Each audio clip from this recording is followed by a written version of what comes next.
هو واخد القرار من بدري بس بيفكر هياخد كام سنة سجن. في ايه؟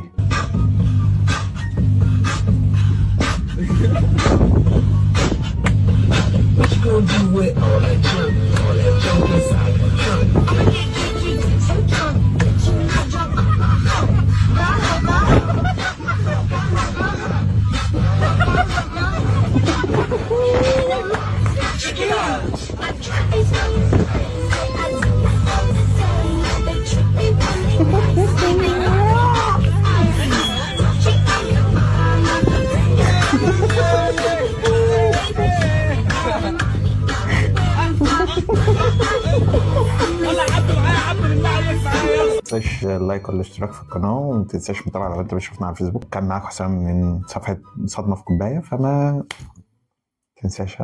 لا يا جلب. انت قاعد ليه؟ مستني حاجة تانية يعني؟ خلاص الفيديو خلص، ممكن تمشي. توكل على الله، انا كمان همشي. يلا، عايز حاجة؟ باي. لا يا عم خليك عندك، انا مش جاي. مش جاي، خليك مش جاي. قاعد هنا يا عم. انا واقف، فين اللي شغلك؟ ما تمشي يا عم. انا واقف، انا قاعد هنا واقف، مش قاعد في خد انت الكرسي واقعد عليه يا عم. انت اولى بيه، يلا.